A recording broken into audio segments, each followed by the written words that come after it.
कोटड़ीअ में शुरू थियल सकाफ़ती सरगर्मियुनि जे हवाले सां कोटड़ीअ में सिंधी अदबी संगत जाम शोरो ऐं सालिक बज़्मे आसिफ मिसराणी बज़्मे गालिब मलकाणी ऐं मंजूर सखीराणी आर्ट गैलरीअ पारां डिस्ट्रिक्ट प्रेस क्लब कोटड़ीअ में कुल सिंधी सकाफ़ती मुशाइरो कोठायो वियो। मुशाइरे में नाले वारनि शाइरनि अदीबनि सुगड़नि ऐं फनकारनि हिसो वरितो ऐं धरतीअ जे मौज़ूअ ते पंहिंजी शाइरी पेश कई।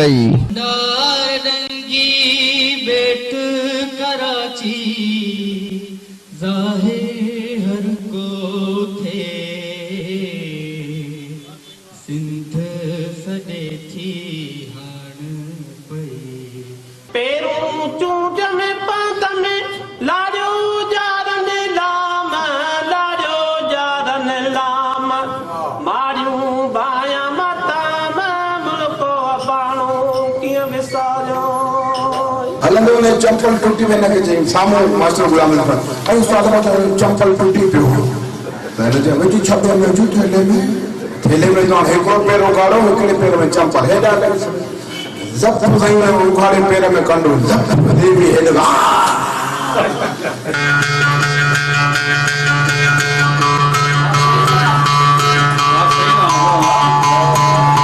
उन मौके ते नाले वारनि शाइरनि अदीबनि ऐं साञावंदनि चयो त सिंध टीवी हर साल वांगुरु सोमारी आहे। असां हर साल सिंध टीवी वारनि सां गॾु हूंदा आहियूं। हिन दफ़े असां गॾु आहियूं। असां सिंध टीवी नेटवर्क सां गॾिजी मल्हाईंदासीं ऐं जेको अॼु जो प्रोग्राम आहे इहो सिंध टीवी नेटवर्क सां गॾिजी करे असां सकाफ़ती मुशाइरो कोठायो आहे जंहिंमें सिंध जा नामवर शाइर अदीब अॼु हिते शरीक थिया आहिनि सिंध खे भिटा पेश था कनि। दिसंबर ते इंशाअल्लाह धूमधाम सां पंहिंजो टोपीअ जरतो मल्हाईंदासीं।